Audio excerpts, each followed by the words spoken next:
अस्सलाम वालेकुम। मैं मोहम्मद अदनान अब्बासी, आपका मैथ्स टीचर और क्लास सेकंड ईयर मैथमेटिक्स के साथ आपकी खिदमत में हाजिर हुआ हूँ। हम इंशाअल्लाह तमाम चैप्टर्स को वन बाय वन डिस्कस करेंगे और इसी सिलसिले में आज हम पहला लेक्चर जिसमें हम चैप्टर 1 यानी कि फंक्शंस और लिमिट को पढ़ने जा रहे हैं। तो पहला टॉपिक हमारा है फंक्शंस। तो फंक्शन क्या होता है, उसकी टाइप्स कौन कौन सी होती हैं और फिर उससे रिलेटेड एक्सरसाइज के जो क्वेश्चन है वो हम सॉल्व करेंगे। तो आइए ज़रा पढ़ते हैं फिर फंक्शन के बारे में।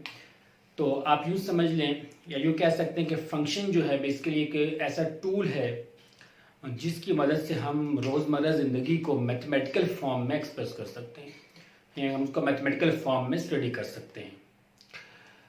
जैसे अगर हम आप यूँ समझ लें कि एक स्क्वायर ले लेते लाइक दिस।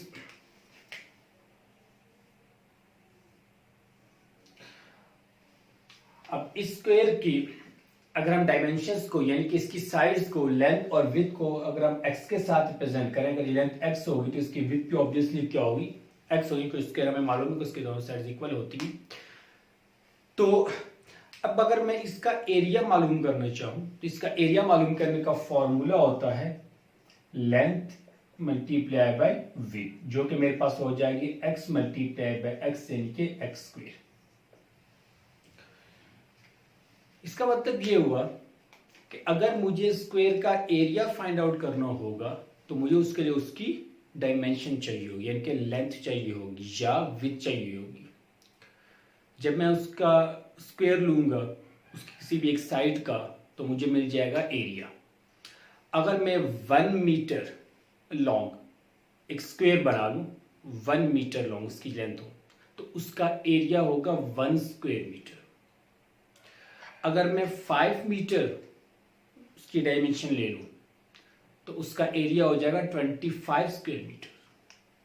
तो इसका मतलब है कि जब भी हम उसकी लेंथ, अगर आप उसको उसमें एक नंबर को पुट करते हैं जो कि तो मुझे उसका एक ही एरिया मिलेगा। तो हम कह सकते हैं कि area is the function of length या डायमेंशन ऑफ एक्स, जिसको आपने एक्स का नाम दिया। इसी को आप इन टर्म्स ऑफ एफ यूं भी लिख सकते हैं। एरिया को आप लिख सकते हैं, अगर मैं इसको लेट्स सपोज एफ कह दूं तो यह आ जाएगा f is equal to x square, या इसको लिखने का एक और तरीका होता है y is equal to f of x और ये हो जाएगा y is equal to x square. तो ये सारे एरिया को फंक्शन को लिखने के मेथड्स होते हैं। तो ये था थोड़ा सा बेसिक इंट्रोडक्शन फंक्शन का। तो अब आए इसकी तरफ फॉर्मल डेफिनेशन पढ़ते हैं। A function f from a set x to a set y is a rule or correspondence that assigns to each element x in capital X a unique element y in capital Y। मतलब ये हुआ कि ये एक ऐसा rule है या एक ऐसे correspondence है जिसमें हम दो sets x and y, set x आ गया मेरे पास और यहाँ पे सेट y आ गया। तो अगर लेट्स सपोज इसके एलिमेंट से मेरे पास 1 2 और इसके एलिमेंट से 3 4, तो 1 का 3 के साथ इमेज कॉरेस्पॉन्डेंस है लिंक है और 2 का 4 के साथ, तो 1 3 एंड 2 4। तो ये जो रिलेशन है या ये जो कॉरेस्पॉन्डेंस है 1 एंड 1, ये कहलाता है function from x to y। ठीक है, फिर से पढ़ते हैं definition. A function f from a set x capital X to a set y is a rule or correspondence that assigns to each element x के तमाम एलिमेंट्स के लिए a unique element y का एक कैपिटल y जो set है उसका एक यूनिक एलिमेंट हो। तो ये कोरेस्पॉन्डेंस है, ये जो रूल है ये क्या कहलाता है, फंक्शन कहलाता है। The set x is called the domain of the function and the set of corresponding element y is called the range of the function। तो जो x सेट है वो डोमेन कहलाएगा और इससे जो corresponding एलिमेंट्स y के हैं उनका सेट क्या कहलाएगा, रेंज कहलाएगा। ठीक है, तो यहाँ पे मेरे पास डोमेन के आ जाएगा 1 2 और रेंज आ जाएगी 3 4। याद रहे अगर यहां पर मेरे पास लेट्स सपोज एक एलिमेंट और मौजूद है 5, तो ये जो 5 है वो रेंज में नहीं होगा, क्योंकि रेंज में y के वो वाले एलिमेंट होते हैं जो कि इमेज होते हैं किसी या किसी x एलिमेंट के। तो उन एलिमेंट्स का सेट क्या कहलाएगा?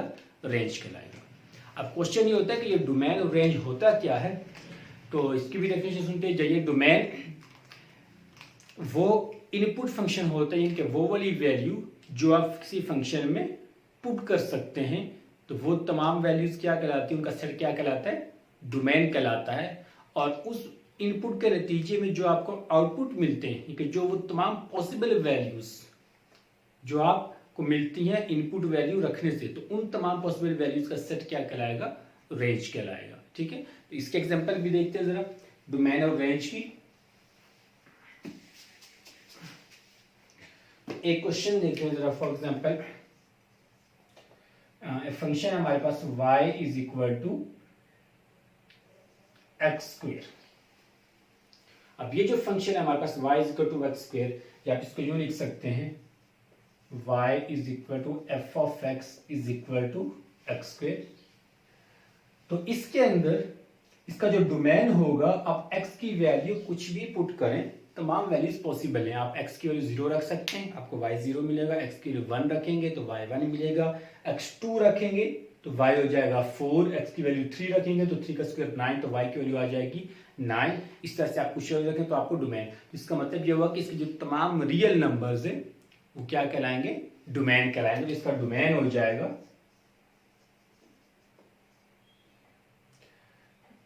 All real numbers. ठीक है, और इसकी रेंज जो होगी, अब देखिए ये तमाम रियल नंबर्स पुट करने के नतीजे में आपको क्या मिलेगा? तो इसके रेंज हो जाएगी all positive real numbers including 0, क्योंकि इसमें नेगेटिव वैल्यू आपको नहीं मिलेगी। x के ऊपर स्क्वायर है, अगर आप इसमें डोमेन -1 रख सकते हैं, बिल्कुल पुट कर सकते हैं। डोमेन में तो आ जाएगा -1 की, जब आप उसकी रेंज मालूम करिएगा तो -1 के नतीजे में जो आपके पास y की वैल्यू होगी वो आ जाएगी +1। अगर आप -2 पुट करेंगे तो y आएगा +4। तो इसके क्या हो जाएगा? All positive real numbers including 0। तो आप इसको लिख सकते हैं पॉजिटिव रियल नंबर्स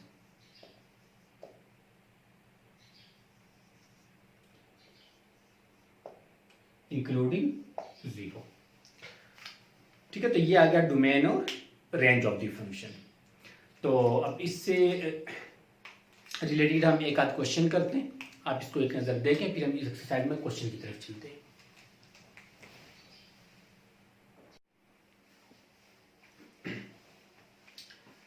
जी तो स्टूडेंट्स, तो एक्सरसाइज 1.1 क्वेश्चन नंबर 1, उसमें हमें एक फंक्शन दिया हुआ है और उससे रिलेटेड कुछ क्वेश्चन पूछे गए। तो आइए देखते हैं जरा। क्वेश्चन हमारे पास है f(x) = x² - x, then we have to find f of -2 and f of x - 1। तो पहला पार्ट क्वेश्चन हमारे पास f(x) = x² - x, तो हम पहले मालूम करेंगे f of -2। तो बहुत सिंपल है, आप लिख सकते हैं put x is equal to -2। तो ये हमारे पास बन जाएगा f of -2, जहां जहां x है वहां -2 पुट करते जाए, -2 स्क्वायर -2, तो -2 का स्क्वायर आ जाएगा प्लस का 4, और ये -2 +4, और ये इक्वल आ गया 8 के। ठीक है, इसी तरह सेकंड पार्ट में हमें मालूम करना है f of x - 1।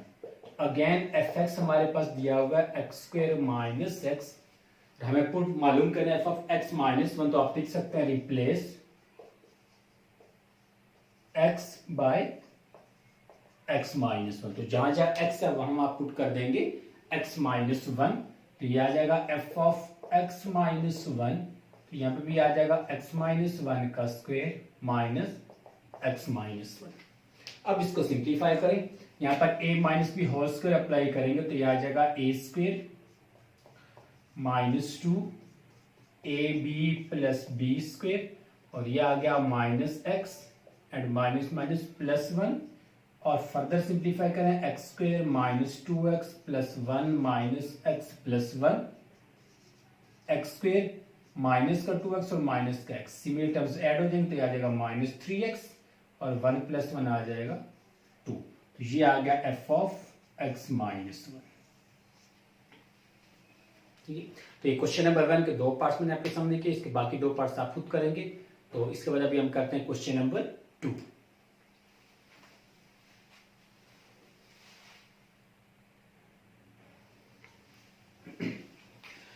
Question number 2 में हमें मालूम करना है find f(a + h - f(a/h) and simplify. तो फंक्शन हमारे पास दिया हुआ है, जबकि हमें इसकी वैल्यू चाहिए। तो इसमें देखिए आपके पास f(a + h) होना चाहिए और f(a) होना चाहिए, फिर हम इसको सब्ट्रैक्ट करेंगे और डिवाइड कर देंगे h के साथ, जबकि गिवन है हमारे पास f(x). तो f(x) दिया हुआ है तो f(a) हो जाएगा 6a - 9। उसके बाद f(a + h) तो ये बन जाएगा हमारे पास 6x, आप लिख देंगे a + h - 9। इसको फर्दर सिंप्लीफाई करें तो ये आ जाएगा 6a + 6h - 9। तो ये मेरे पास वैल्यू है f(a + h) की। अब हम इसकी वैल्यू फाइंड आउट करते हैं जो रिक्वायर्ड है। f(a + h minus f(a/h) is equal to, तो f(a + h) उसकी वैल्यू मेरे पास है 6a + 6h - 9। माइनस साइन के बाद अब वैल्यू पुट करेंगे f(a) जो कि है 6a - 9 डिवाइडेड बाय h। इसको सिंप्लीफाई करते हैं, 6a + 6h - 9 minus 6a + 9/h। 6a ये प्लस का और ये माइनस का कैंसिल, -9 + 9 कैंसिल, ये रह जाएगा 6h/h, h के साथ h कैंसिल, तो ये इक्वल आ जाएगा 6 के। तो ये f(a + h माइनस f(a/h), तो इसकी वैल्यू आ गई 6। ठीक है, बहुत सिंपल है, कोई मुश्किल बात नहीं है। मैं रिपीट कर देता हूँ, क्वेश्चन हमारे पास ये रहा, फंक्शन दिया हुआ था और हमने ये वाली वैल्यू मालूम करनी है। तो आप देखें बहुत क्लियर है, आपको f(x) दिया हुआ है तो आपको f(a + h) और f(a) पहले ये दो चीजें मालूम करनी। तो पहले स्टेप में आपने x को रिप्लेस कर दिया a के साथ, तो जहां जहां x है वहां आप a लिखते हैं, तो यह आ जाएगा f(a) और 6a - 9। सेकंड में आप x को रिप्लेस करेंगे a + h के साथ, तो यह आ जाएगा f(a + h), तो 6 यहां पर भी आ जाएगा a + h। इसको सिंप्लीफाई किया और उसका जो रिक्वायर्ड है वो वैल्यू लिखी, f(a + h) की वैल्यू, माइनस साइन ये रहा f(a) की वैल्यू, और इसको सिंप्लीफाई करने के बाद आपका आंसर आ जाएगा 6। ठीक है, तो ये क्वेश्चन नंबर 2 का पार्ट आ गया। इसके अगेन रिमेनिंग पार्ट्स आप लोगों ने खुद करने। अब हम एक क्वेश्चन कवर करेंगे, क्वेश्चन नंबर 3 को देखते हैं।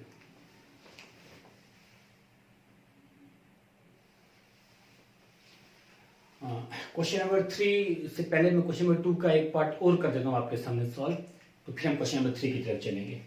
अब जो फंक्शन दिया हमारे पास हुआ f(x) = sin x। पहले हमारे पास एक अलजेब्रिक फंक्शन था, लीनियर फंक्शन, तो अब हमारे पास आ गया ट्रिग्नोमेट्रिक फंक्शन।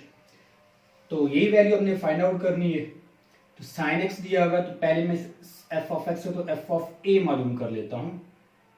तो f(a) इक्वल हो जाएगा sin a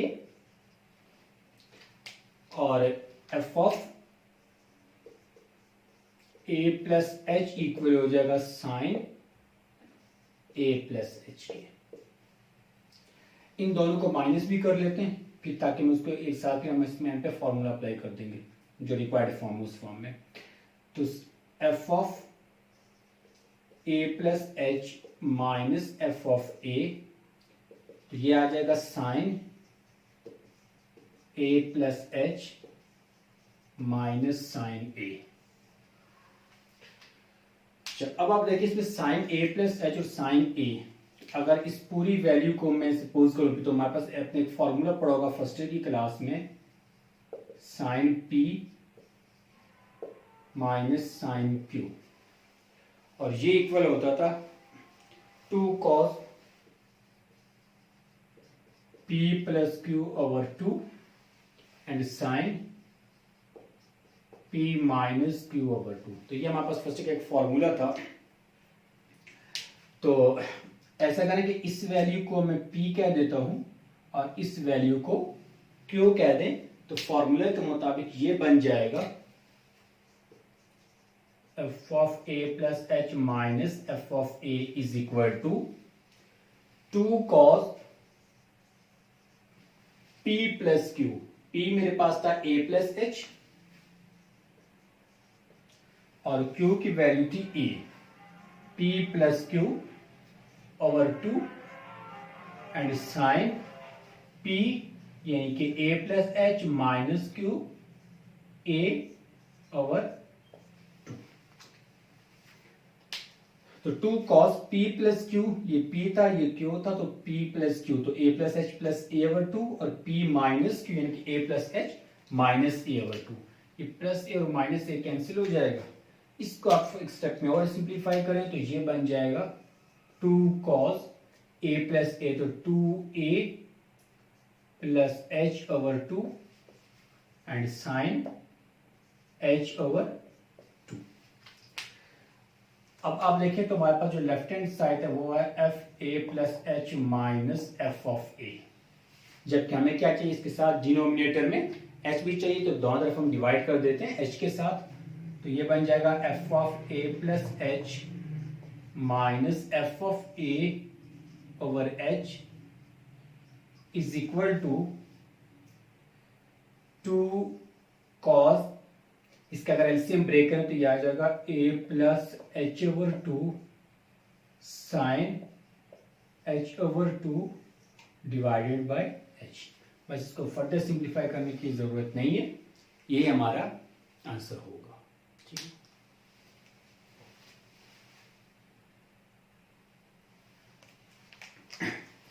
okay. Question number 3, express the following. Number 1, the parameter p of square as a function of its area a। तो किसी स्क्वायर की बात हो रही है, उसके पैरामीटर को उसके फंक्शंस के साथ उसके एरिया को एज अ फंक्शन लिखना है। तो अगर हम एक स्क्वायर ले लें, फॉर एग्जांपल ये हमारे पास कोई स्क्वायर है जिसकी डायमेंशन हमारे पास x है, तो लेंथ x होगी तो विड्थ भी x होगी, ऑब्वियस सी बात है। और वैसे स्क्वायर में चारों साइड्स क्या होती हैं, इक्वल होती हैं। तो हमें मालूम है कि इसका एरिया होता है स्क्वायर का एक्स स्क्वायर एंड इसका पेरीमीटर होता है 4x। चारों साइड्स को ऐड करें तो ये क्या पेरीमीटर बनेगा। हमने इसका पेरीमीटर लिखना है इन टर्म्स ऑफ एरिया, तो यानी कि हमें यहाँ पर एक्स क्यू हमने रिप्लेस करना है एरिया के साथ। तो आप इसमें ये कर सकते हैं, यहां से मैं एक्स को अलग कर लूं, p over 4 is equal to x. तो यहां पे मेरे पास आ जाएगा एरिया, आ जाएगा एक्स, आप लिख सकते हैं p अपॉन 4 और इसके ऊपर स्क्वायर है तो स्क्वायर लगा दें। तो मैंने ये वाली जो वैल्यू है इसको यहां पर पुट कर दिया। दोनों तरफ स्क्वायर रूट ले तो under root A is equal to p over 4 square root, इसके साथ कैंसिल हो गया। तो ये बचेगा हमारे पास under root A is equal to p upon 4 को जब ला के मल्टीप्लाई करवा दे तो 4 under root A is equal to p और p is equal to 4 under root A. तो ये आएगा parameter of the square in terms of its area. ठीक हो गया। नेक्स्ट पार्ट में हमसे कहा गया express the area A of a circle as a function of its circumference. अब हमने एरिया को as a function of circumference C लिखना है। तो फिर स्टार्ट करते, अब सर्किल की बात हो रही है तो हमें मालूम है कि जो सर्किल का एरिया होता है वो होता है pi r square and circumference of a circle होगा 2 पाई आर। तो अब हमें एरिया को इन टर्म्स ऑफ सी लिखना है। तो यहाँ से मैं r की वैल्यू मालूम कर लूँ तो c/2 is equal to r, और इसको हम पुट कर देंगे यहाँ पर, तो ये एरिया आ जाएगा पाई, और r की जगह हम पुट करेंगे c/2, इसके ऊपर स्क्वायर आ जाएगा, तो एरिया बन जाएगा पाई, और ये हो जाएगा c²/4 तो पाई से एक पाई कैंसिल हो गया, तो एरिया बना 1/4 तो हमने एरिया को as a function of circumference लिख दिया। तो ये क्वेश्चन नंबर 3 था। तो आज का ये जो पहला लेक्चर था, उम्मीद है आप लोगों को समझ में आया होगा। आप इस लेक्चर को, इस वीडियो को 2, 3, 4 बार देखें जब तक कि आपके बेसिक कॉन्सेप्ट्स क्लियर ना हो जाए, और ये जो 3 क्वेश्चन हमने किए इन्हीं से रिलेटेड जो बाकी पार्ट्स हैं वो आप खुद ट्राई करें। नेक्स्ट लेक्चर में इंशाल्लाह हम इस एक्सरसाइज को कंटिन्यू करेंगे और उसमें हम फंक्शन की टाइप्स को भी डिस्कस करेंगे। तब तक के लिए अल्लाह हाफिज़।